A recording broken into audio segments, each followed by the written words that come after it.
You have many stones, sabi niya. Kailangan mong operahan. Hi guys, it's me again, Jenny. Welcome to my channel, Jenny and my family story. Today is November 13. What is the time now? 4:20 in the afternoon.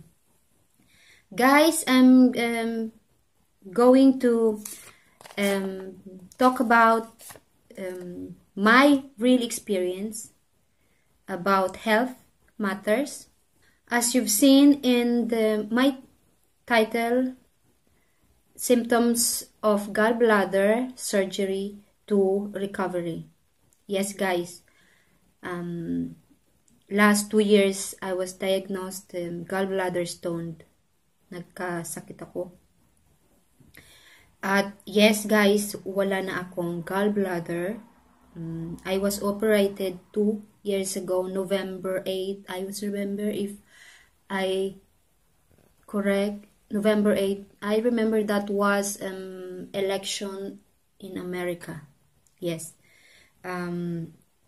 Guys, so ibig sabihin wala na akong isang makina sa aking katawan.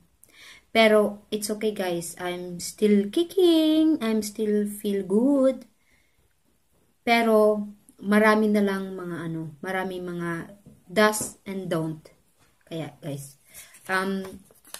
Yun, guys. Gallbladder stone. Ibig sabihin ng gallbladder is yung guys, yung sa Bisaya kasi yung abdo. Kulay green siya. Yung abdo, yung gallbladder, nasa siya, nasa tabi ng liver, nasa likod ng liver. Yung trabaho ng gallbladder is, siya yung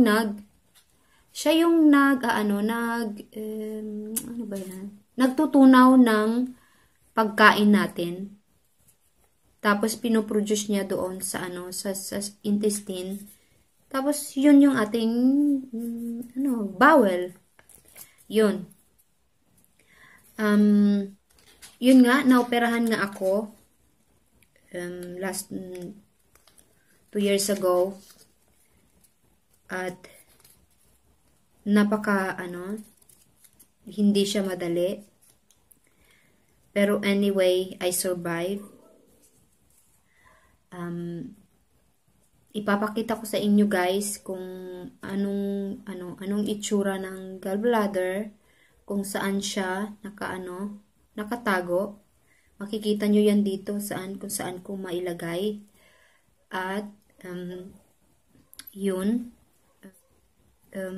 yung gallbladder, guys, is yung symptoms niya, guys, is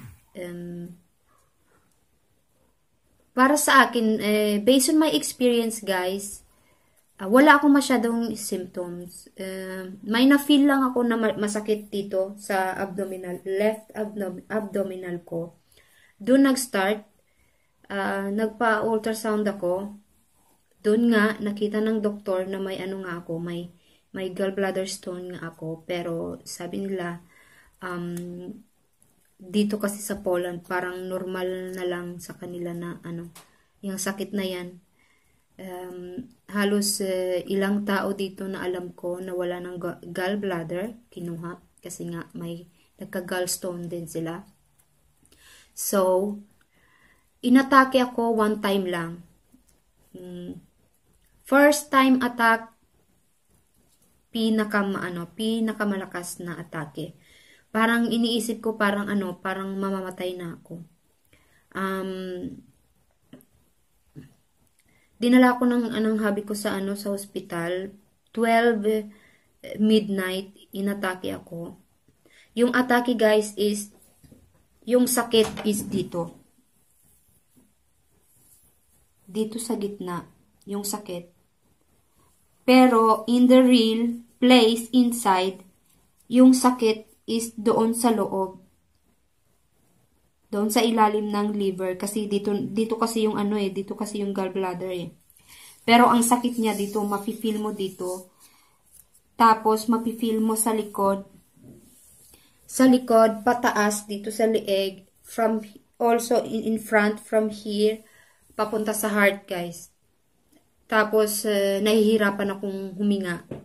Nung dinala ako ng asawa ko sa sa hospital, habang nasa car pa kami, ay ang akala ko mamamatay na ako kasi hindi na nga ako makahinga.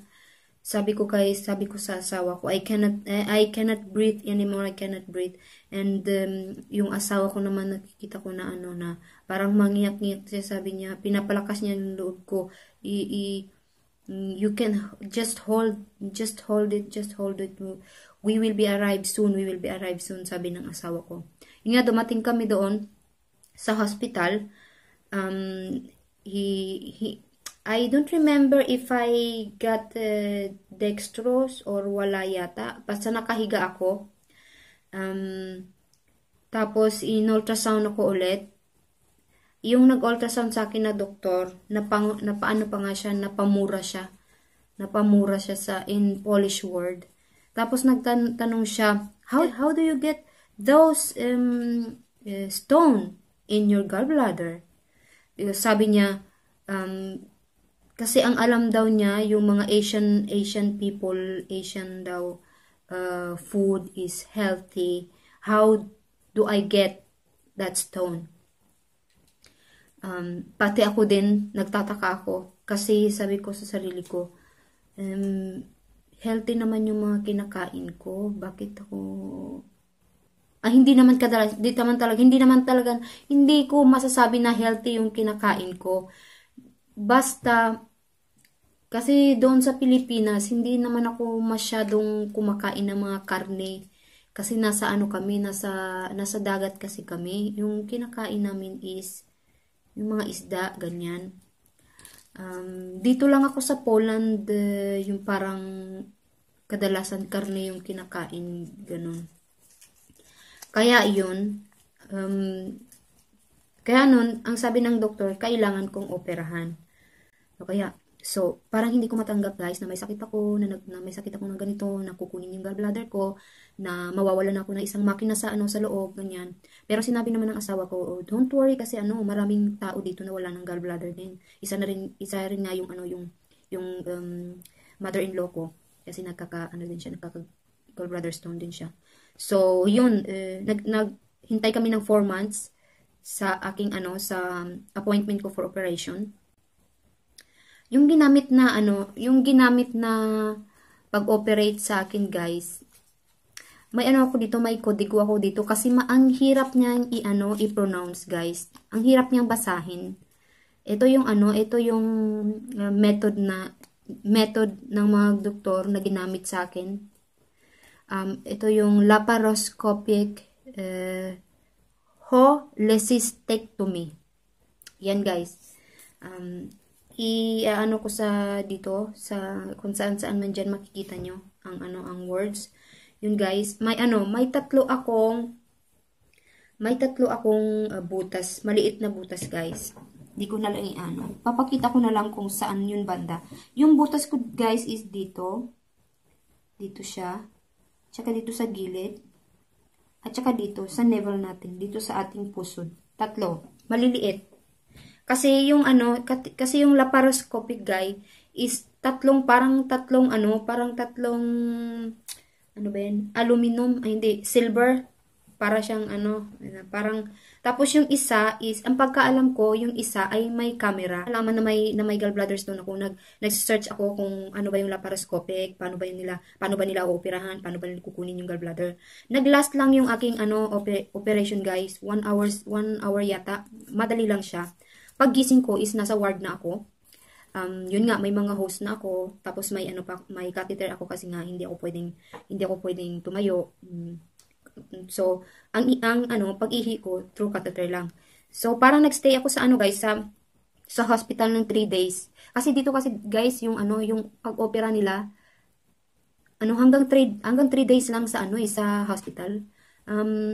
Pinaka matagal is 5 days. Ako 3 days ako kasi binibase nila sa